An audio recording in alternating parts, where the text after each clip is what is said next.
Bonjour tout le monde. Dans cette vidéo, donc, je vais vous expliquer comment coudre une culotte bloomer. Donc là, c'est une culotte bloomer pour une poupée 36 cm. Donc, mais c'est valable pour toutes les culottes bloomer des tutoriels que vous trouverez donc dans ma boutique.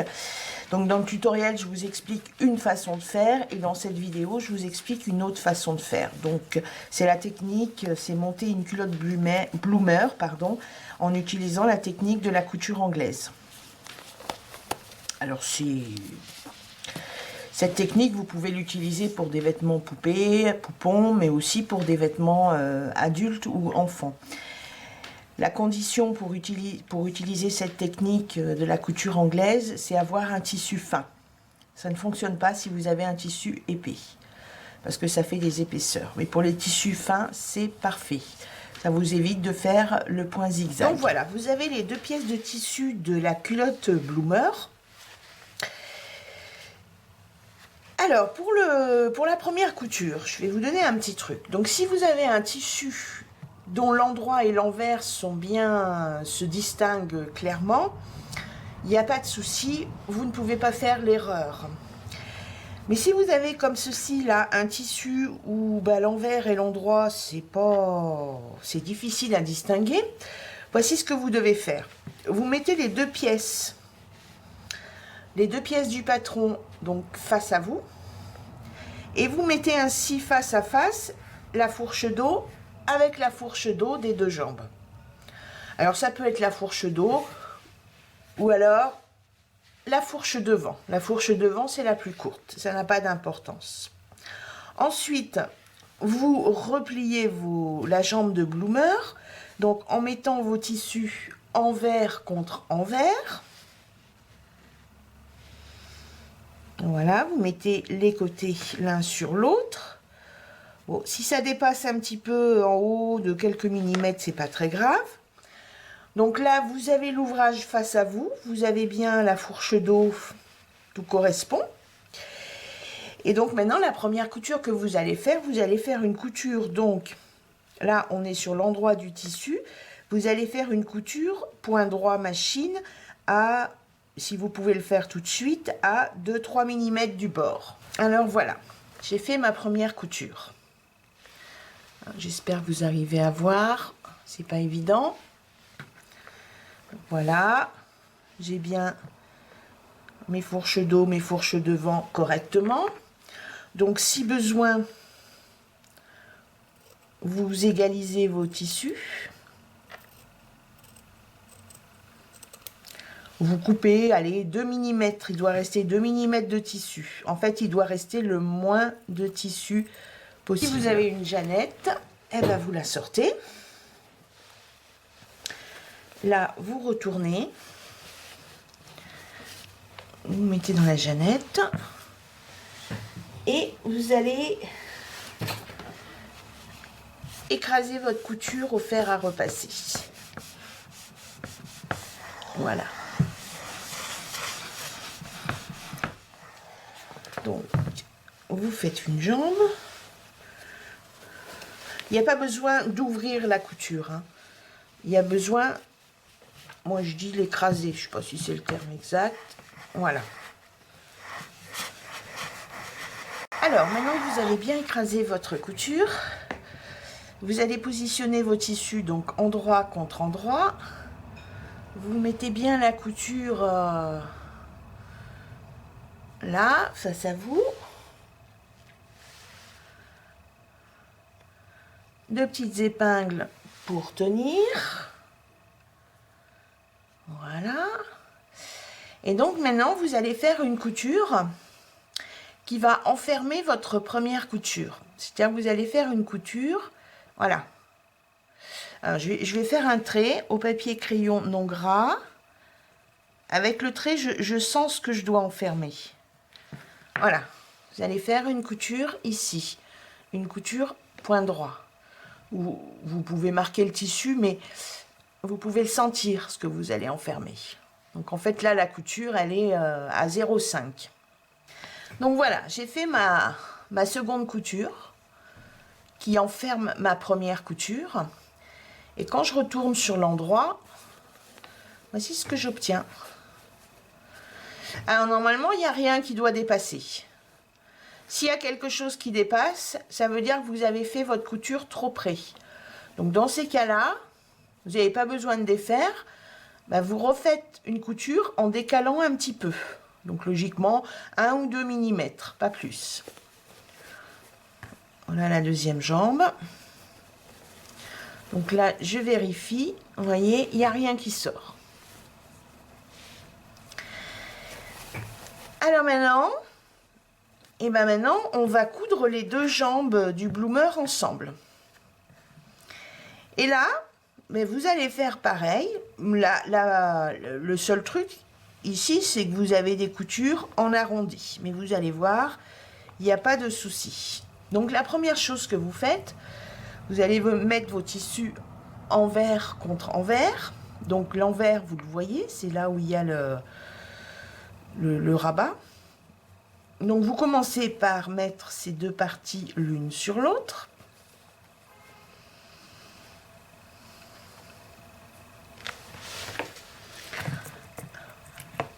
Votre première épingle ici, vous la mettez sur ces deux coutures.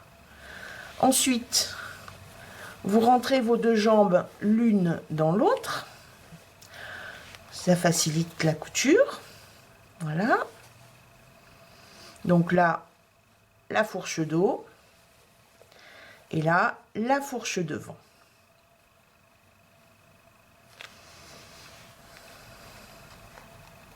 Donc une épingle ou une pince, peu importe.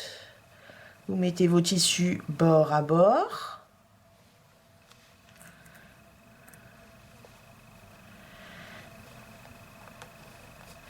Et donc là, vous allez faire une couture. Tac, tac, tac, ici, tac. Ici, vous plantez votre aiguille, vous levez votre pied de biche, vous tournez légèrement votre tissu, vous posez votre pied de biche et puis hop, vous repartez jusqu'en haut, vous faites tout le tour. Et vous faites votre couture à, allez, 2 mm, 3 mm du bord. Ma couture de fourche est faite. J'ai fait tout le tour. Donc là, si besoin, vous égalisez votre tissu. Voilà. Le secret dans la couture anglaise, c'est que votre tissu doit être bien égalisé avant de le retourner.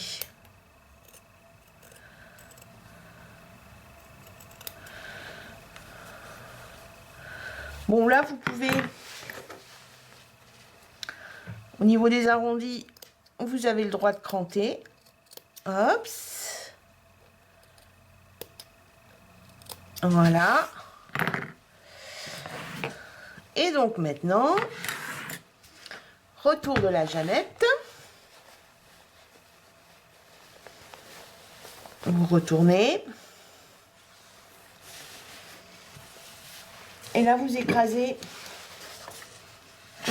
votre couture.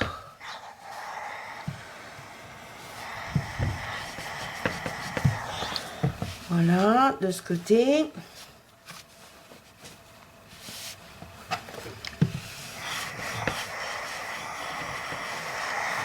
Et de l'autre côté.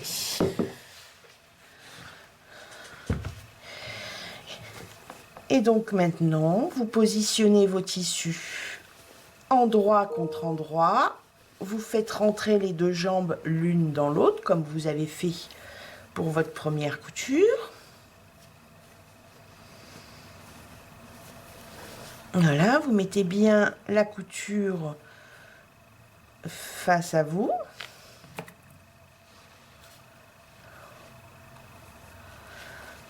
Vous épinglez.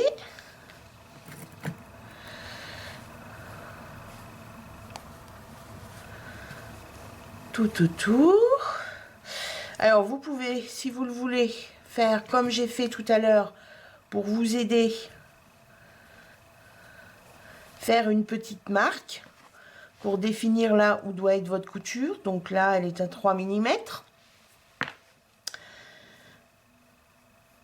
Mais après, vous pouvez aussi le sentir avec votre doigt ou le voir par transparence. Donc maintenant, vous allez faire la seconde couture tout autour des fourches.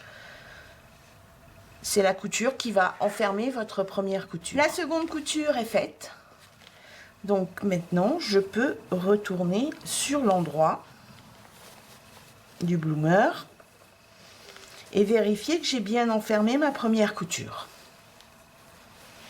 Et là, il n'y a rien qui dépasse, sauf un fil. Ah, là, ça dépasse un petit peu. Donc, enfin, ça dépasse un petit peu. Hein. Il y a 3 fils qui dépassent. Allez, hop, je les coupe à ras.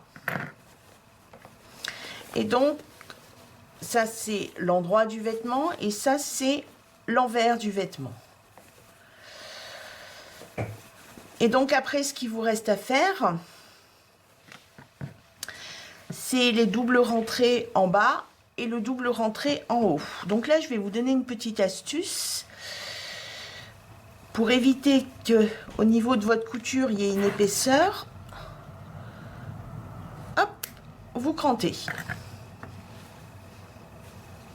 Et après, un premier rentré de 3 mm et un second rentré. Vous épinglez.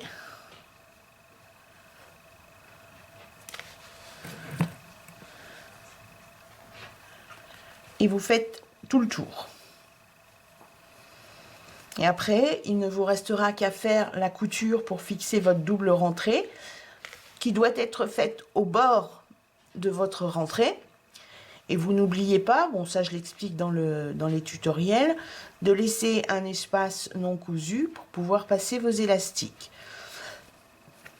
Donc, vous le faites sur une jambe, vous le faites sur l'autre et vous le faites sur le voilà, j'ai fait les chemins pour les élastiques tout autour de la taille. Vous voyez, la couture à 1 mm du bord. Là, pareil pour les jambes. Et donc, dernière étape, enfiler les élastiques et les fixer par une couture. Donc, vous les enfilez par l'espace non cousu à l'aide d'une épingle à nourrice. Au final, vous obtenez ça. Voilà. Et donc, ça c'est l'envers, couture anglaise. Et sur le devant, moi j'ai l'habitude de fixer un petit bouton pression en résine, mais vous pouvez mettre un ruban ou autre chose. C'est pour permettre à l'enfant donc de distinguer le devant du dos.